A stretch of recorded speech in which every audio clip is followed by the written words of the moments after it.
Anehi japa mantraku supaya iso mabur. Nah, gua anggere entek gase ning dhuwur tak ajar kowe. Ora bakal entek gase kuwi kadidayan aji-aji kok entek gase. Wis digawe, wis. Saka panguwasa ulun kita iso ngambandir kantara. Wah, matur nuwun Ibu Ulun. Ya, aduh. Sepatune tak wae. Ukuran pira kuwi? Iki papat loro. Wah. Nurada kok sikile jebebeh.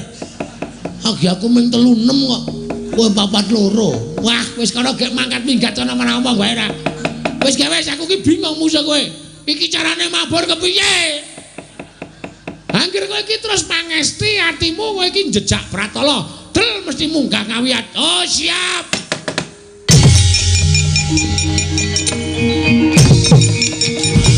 No guntur geni guntur angin sirnakno Panakawan Bagong.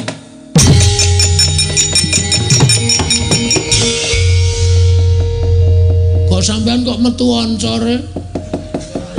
Wah, mati ora tayang. Lagu iki. Pripun, Dik? Guntur geni guntur angin namung ketingal tok mboten wantun nandilat dhateng pun Panakawan Bagong. Mergi kula ngertos. Guntur geni guntur angin menika saged lebur dhateng titah menawi titah menika saestu lepat. Ning nek titah menika mboten klepetan dedosan, niatipun sae. Namung merga Adi Pramesti Bathara Guru menika awel maringaken wujuding Prapertoga Jiwan Jambu dipun nirmala. Ngaten menika. Piyambakipun mboten purun nglebur dhateng titah menika kala wau. Aduh Kakang Trada kata kula sumanggaken. Pukulan. Ini peringatan terakhir. Peringatan terakhir. Niki wau napa Pukulun? Guntur geni guntur angin. Lho, sampean wis ngetokke guntur geni guntur angin. Ateges sampean wis benar-benar tegel karo Bagong. Sampean wis pancen mentala karo Bagong. Terus saniki nek kula ora mentala karo sampean, njur piye nasibe Bagong? Kake ora? Ora kake tak jodak kayangan legane atiku. Apa? Bathara Guru Melayu kok kowe malah ning kene? Bathara Guru mabur. Kula ora iso mabur. Terus Bathara Trada ora iso gawe Bagong mabur ajar ning kene.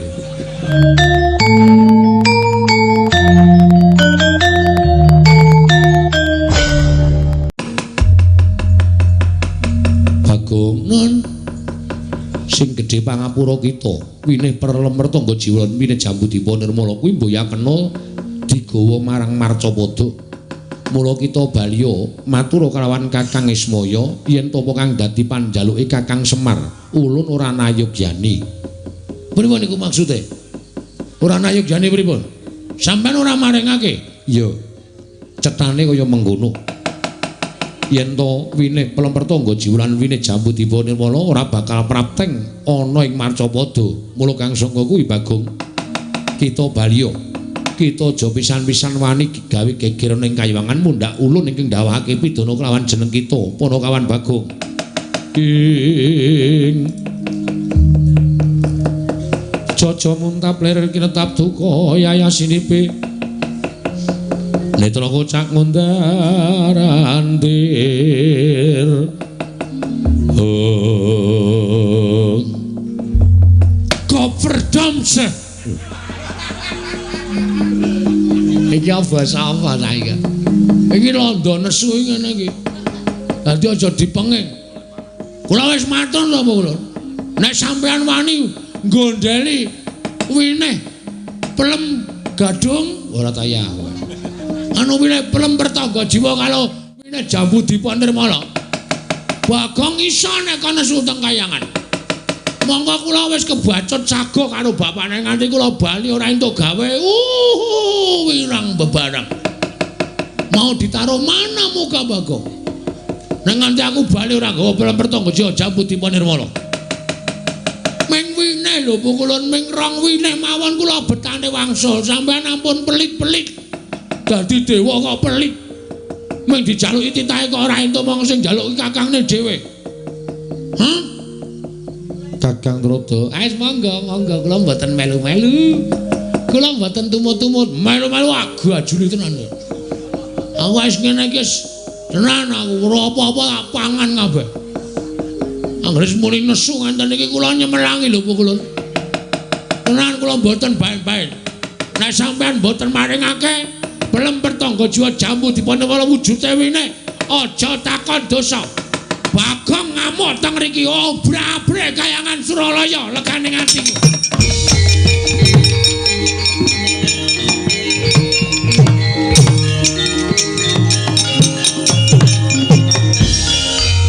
Yen ngono kita wani karo kadewatan. Mergane sampean cethil kok. Sampeyan men dijaluki kakangne kok ora entuk. Njur ngopo namung perkara jambu dipunwala perpertangga jiwa jalan ning jono ora digawe yo karepe piye aku lakon. Kula ora trima nek carane ngaten iki. Bagong kita wani nguman-uman Sang Hyang Jatimurti. Kita wani nguman-uman kelawan Sang Hyang Bathara Guru. Dina samengko kita keluputan. Kita ulun cemplungke ana ing Kawah Candra Dimuka. Ora wedi. Apa iku Kawah Candra Dimuka? Ngerti ora Kawah Candra ngerti ora? Kawah Candra Dimuka isine geni. Nggo ngobong wong sing dosa-dosa kuwi. Oh ya wis ra sida. Ora ngerti aku tak kira nek kolam renang. Kolam renang ya pinter nglangi padake. Kita bali apa ora? Ora, mboten ajeng wangsul. Yen kita ora gelem bali bakal ulun patrapi pidana. Napa pidana sampean? Kula tampa. Ning nek pidana sampean ora temomo nang Bagong kosok baline. Sampean sing kula pidana guntur geni guntur angin sirnakno Panakawan Bagong.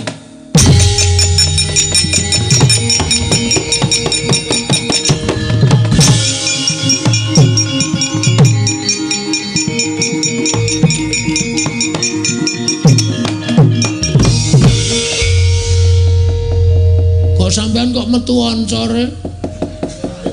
Wah, mati ora tayang. Lagu iki. Pripun, Dik? Guntur geni guntur angin namung ketingal tok mboten wantun nandilat dateng pun Panakawan Bagong. Mergi kula ngertos. Guntur geni guntur angin menika saged lebur dateng titah menawi titah menika saestu lepat. Ning nek titah menika mboten klepetan dedosan, niatipun sae. Namung merga Adi Pramesti Bathara Guru menika awel maringaken wujuding prapertangga jiwa jambu dipun nirmala. Ngaten menika. Piyambakipun mboten purun mlebur dhateng titah menika kala wau. Aduh Kakang Trada kata kula sumanggaken. Pukulun. Ini peringatan terakhir. Peringatan terakhir. Niki wau napa Pukulun? Guntur geni guntur angin. Lho, sampeyan wis ngetokke guntur geni guntur angin.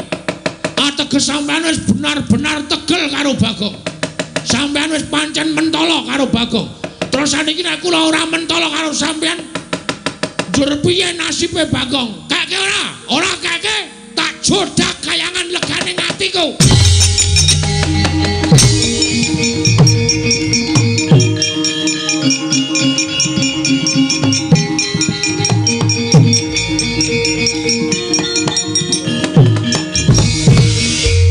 Apa? Bathara Guru mlayu kok kowe malah nang kene? Bathara Guru mabur. Kula ora iso mabur. Terus Bathara Trada ora iso gawe Bagong mabur ajar ning kene. Bocah iki piye ta ya ora piye-piye, serius iki. Ayo dongane. Ala dene dewa. Wah, Indra piye? Kula semanggaken Pulun. Kula mboten tumut-tumut. Indra ora sampe melu-melu. Ana mundur kana? Lho, malah dawuh. Ayo guys, ya kene. Ulun iki kon piye? Aku digawe iso mabur. Ku anggere gelem iso mabur tak coblos do metengmu kimpes kowe. Wah, trondolo iki dewa dipaeka karo Panakawan. Wis ga wis. Bagong, Nun. Sing gedhe pangapura kita, winih perlemer tangga jiwa winih jambu dipun nirmala kuwi mboya kena digawa marang Marcapada. Mula kita baliya matur kalawan Kakang Ismaya yen tapa kang dadi panjaluke Kakang Semar ulun ora nayogyani. Pripun iku maksude? Ora nayogyani pripun? Sampeyan ora maringake? Iya. Cethane kaya mengkono. Yen to winih pelemper tangga jiwlan winih jambu dipun nirmala ora bakal prapteng ana ing Marcapada. Mula kang sangka kuwi Bagong. Kita baliya kita aja pisan-pisan wani gawe geger ning kayuwangan mundhak ulun ingkang ndawahake pidana kelawan jeneng kita Panakawan Bagong.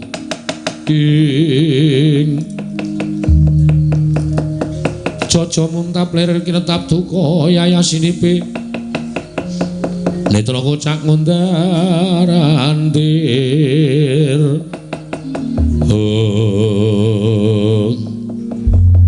Koperdamse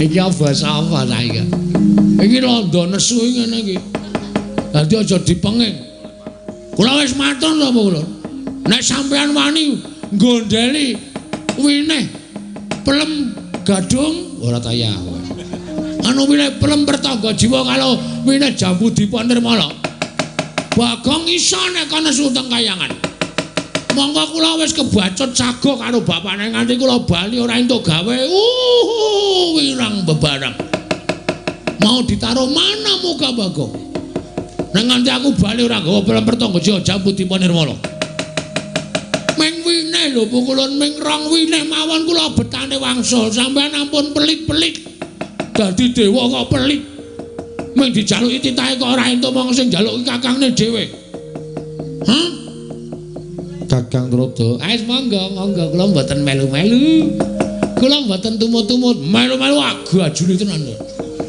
aku wis ngene iki tenan aku ora apa-apa tak pangan kabeh anggere muni nesu ngenten iki kula nyemelangi lho pukulun tenan kula mboten bae-bae nek sampean mboten maringake belum pertangga jiwa jambu dipun wala wujude wineh aja takon dosa Bagong ngamuk teng mriki obra-abre kayangan Suralaya legane atiku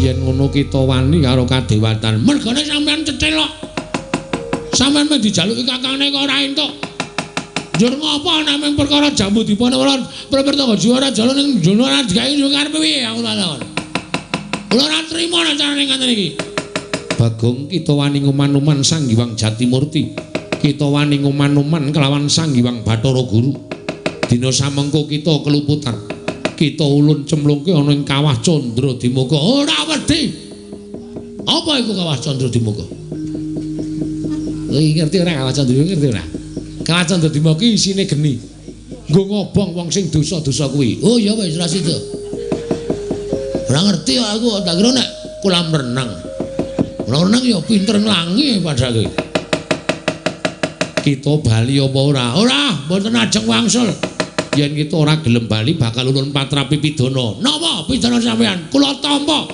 ning nek pidana sampean ora temomo nek Bagong kosok baline sampean sing kula pidana guntur geni guntur angin sirnakno Panakawan Bagong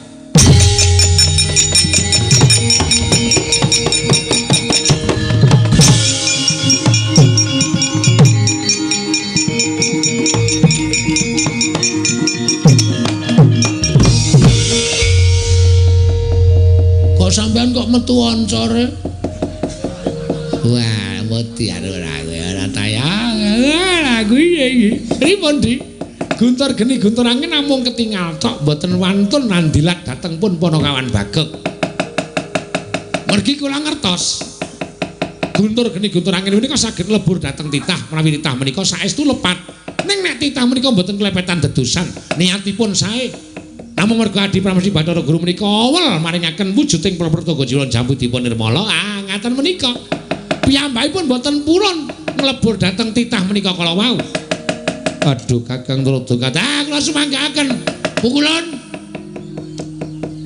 ini peringatan terakhir niki wau napa pukulan guntur geni guntur angin lho sampean wis ngetokke guntur geni guntur angin teges sampean wis benar-benar tegel karo Bagong sampean wis pancen mentala karo Bagong terus saniki nek kula ora mentala karo sampean njur piye nasibe Bagong kake ora kake tak jodak kayangan legane atiku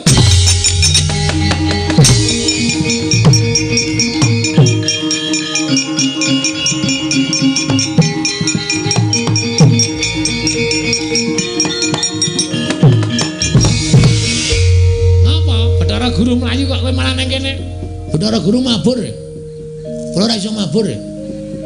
Terus Bathara Trada ora iso gawe Bagong mabur. ajar ning kene. Bocah iki piye ta ya ora piye-piye, serius iki. Ayo dongane. Ala dene dewa. Wah, Indra piye? Kula semanggaken, Pulun. Kula mboten tumut-tumut. Indra ora sampe melu-melu. Ana mundur kana? Lho, malah dawuh. Ayo wis, ya kene. Ulun iki kon piye? Aku digawe iso mabur. Ku anggere gelem iso mabur tak coblos do metengmu kimpes kowe. Wah, trondolo iki dewa dipaeka karo Panakawan. Wis gawe wis. Anae japa mantraku supaya iso mabur. Nah, ku anggere entek gase ning dhuwur tak ajar kowe. Ora bakal entek gase kuwi kadigdayan aji-aji kok entek gase. Wis digawe, wis. Saka panguwasa ulun kita iso ngambantir kantara. Wah, matur nuwun Ibu Ulun. Ya, aduh. Sepatune tak wae. Us. Ukuran piro kuwi? Iki papat loro. Wah. Nerada kok sikile jebebeh. Agi aku men 36 kok.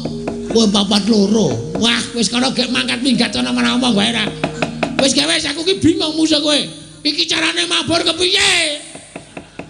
Anggere kowe iki terus pangesti atimu kowe iki jejak Pratala, del mesti munggah ngawiyat. Oh, siap.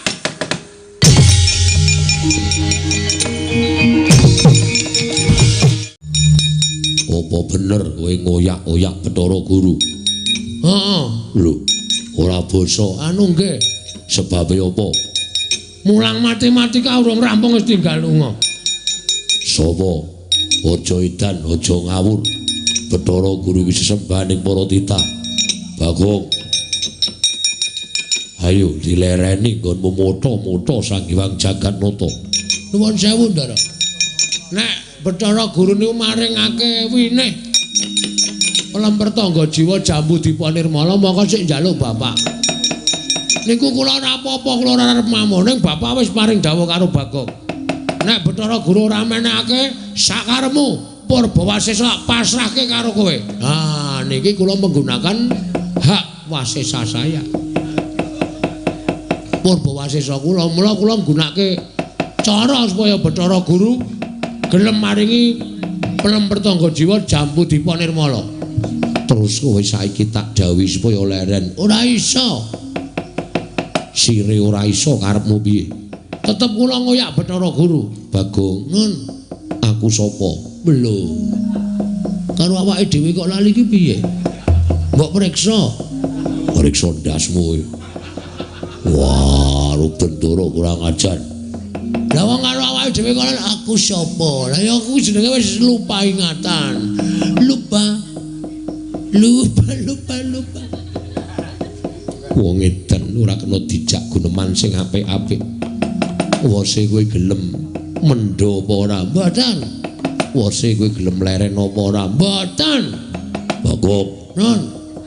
Aku sapa? Wah, loro sing edan iki wis. Wong loro do ra eling ora awake dhewe-dhewe. Kowe gelem leren apa ora? Mboten, pokoke Bathara Guru mana?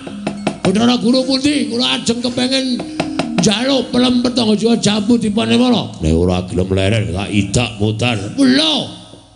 Kowe lah. Kok dadi kaya ngono kowe? Aku ki abdimu malah kowe ora ngewangi aku. Ngewangi Bathara Guru. Leren ora? Ora leren jangka kowe. Ah iya aku ya wan.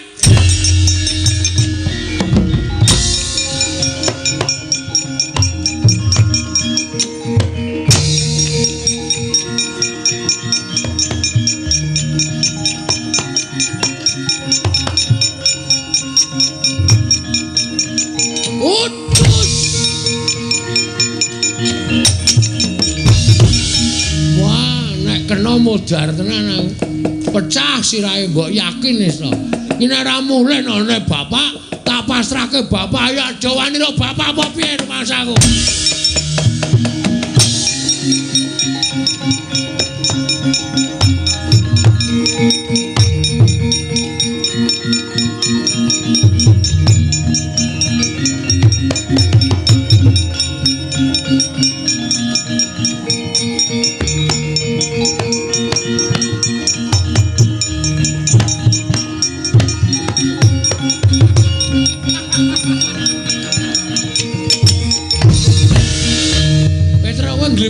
meja Mas.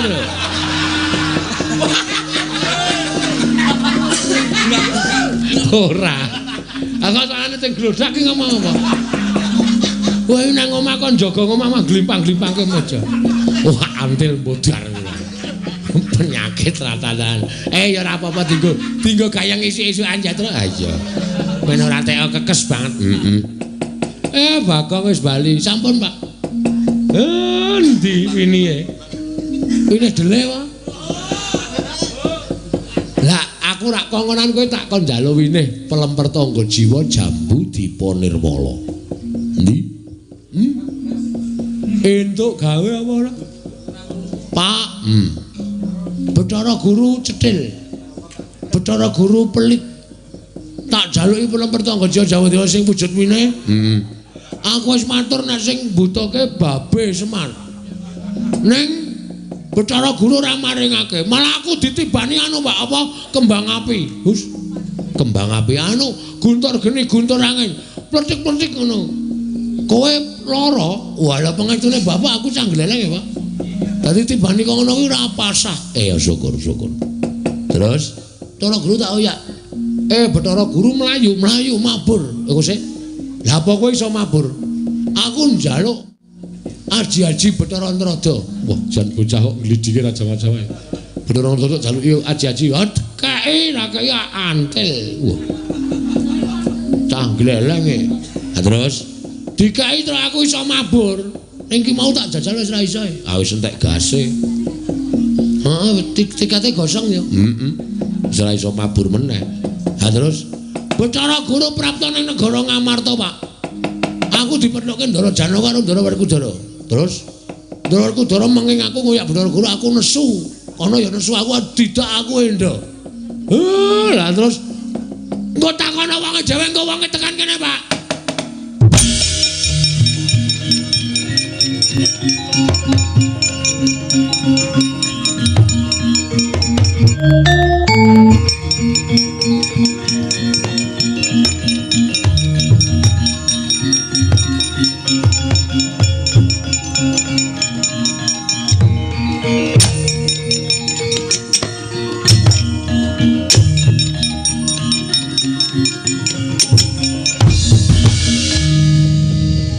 Janaka iya Semar.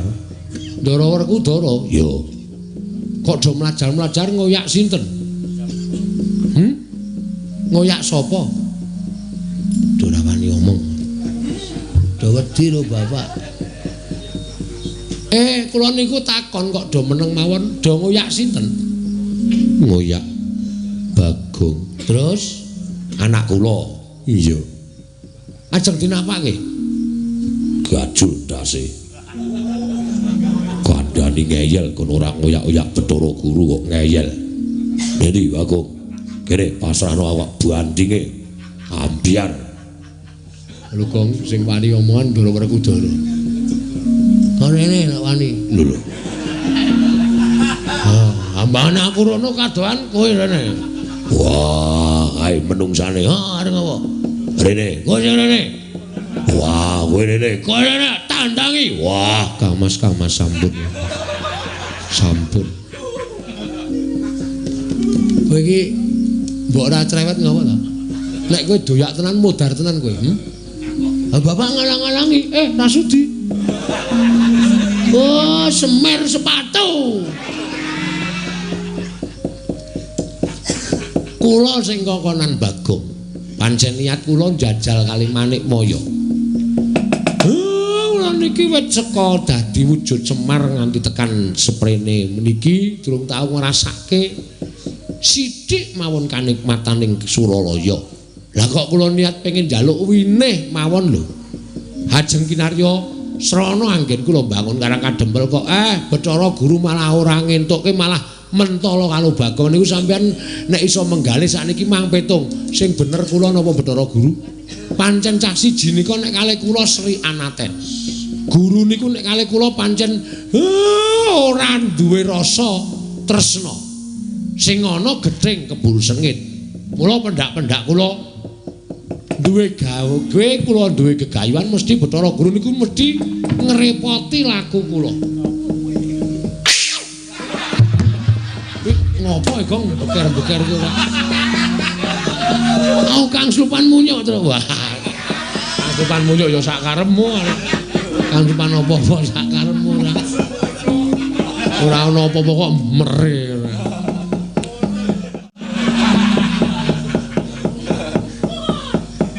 Pripun sakniki kula tak takon sampean. Nggih. Lah terus aku kudu piye? Pun sampean mboten santen pundi-pundi mangke ndel teng mriki. Mengke rak manik moyo tekan mriki. Nek tekan mriki aja kula tanjeke karepe pripun?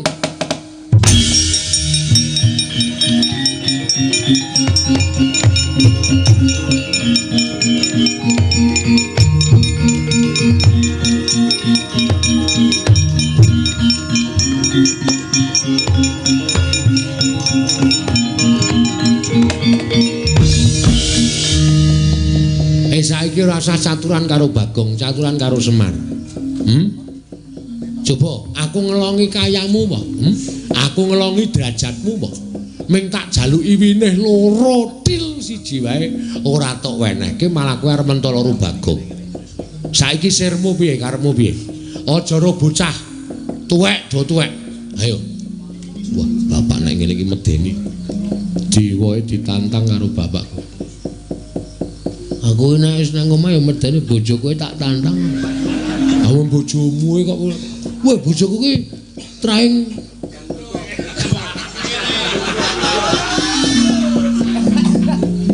medeni lho terus bojone nesu. Oh, ora wani nyebut nek nonton streaming. Mecucu mecucu. Siringan raruruan blas. Nek tak jaluki ide jukuk dhewe ngono kuwi. Aku mas tenang jane wong jukuk akeh juan. Ah iya. Ae digawe nesu wae iso jukuk akeh. Ane ra tak gawe nesu ora iso jukuk akeh. Nek ra iso dum-dum aku. Ah iya. Sirmu piye aku tak takon. Ayo, saiki mbok wenehke ora. Nek ora kowe tak tanting. Butuh nang kene. Apa aku kudu munggah dhewe nang kayangan tak rontoki mlempertangga jiwa. Tak gawake Bagor. Jambu dipon lak rontoki kabeh. Kowe do ngeleh ora mangan apa-apa. Ya Pak yo, kose. Konjur. Ayo Pak. Ayo dirontoki saiki Pak. Mbane pangan munyo.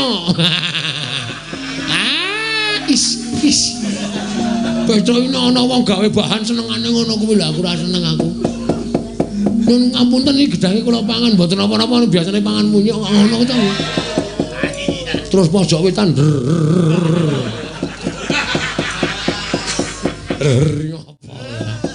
Iya. Hah? Inggih. Kakang Ismaya kula nyuwun pangapunten. Menawi Kakang Ismaya badhe ngersakaken winih pelempertangga jiwa lan winih Jambudipun Nirmala kula caosaken. Mencra-mencre.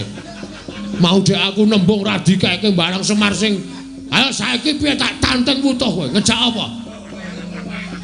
Terus pucet. Pajan wis. Yaene kok mangan gedang. Marai merinding. Iki apa to ya? Sir-sirane aku. Mangan gedang kok sir-siran. Marai ran jenak-jenaki wong mangan aku. Oh yaene iki anggere ana siji mangan gedang, loro mangan kacang ki rasane kaya. Nang ati kaya deg-deg ser ngono lho. Ayo rasa diingetke ora. Ah weruh. Ah iya. Wis gak dijaluk kowe pilih pertama jauh-jauh lho. Ulun caosaken Kakang. Ngono kuwi lho. Wong aku ki dadi Kakang wis ngalah karo kowe pirang-pirang abad aku urip ning donya, kowe ning kayangan kanikmatan bondo donya, derajat pangkat tok cukup kabeh aku mung dadi kere kaya ngene wae tak trima kok mung jaluki karo Kakangne kok kaya ngono. Oh ngono kuwi lho Om. Om sapa? Om Guru. Om Guru. Adine bapak to? Aku wis glegekan terus ya, Tru. Oh iya. Irungku bundet e. Sedot kireng. Bang. Antil dasmu. Kaya bayi kae lho. Irung butute irung lah di karo mbokne di ngono kae. Tak terus aku sentrap-sentrup ngene iki. Heeh. Iki nek ora golek anget-anget. Ah iya. Ayo kene. Wine. Jambu dipa nirmala. Pelemper tangga jiwa kula caosaken tangan kula kekalih Kakang.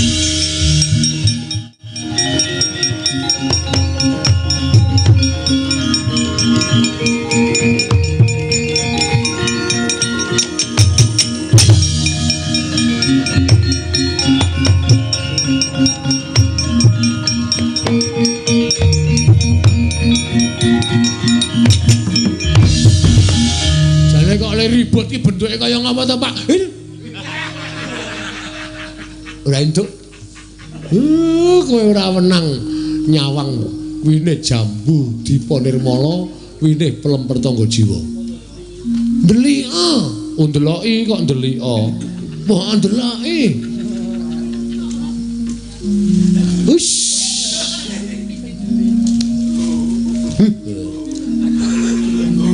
Mangkel aku. Sesuk golek winih dhewe. Ya Reng ya. Nah. Ditandur ya Reng.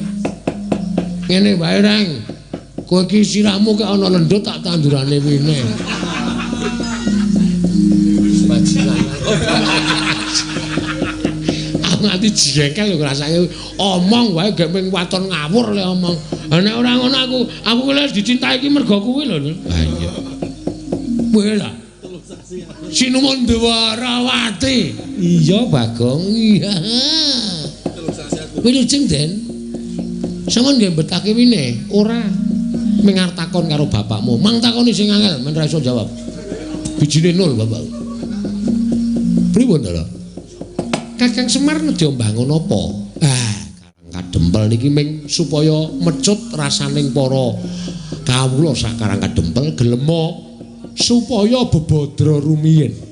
Nek wis bebodro niku mengke mengkari ngrasake kepenake. Oh ngono nggih.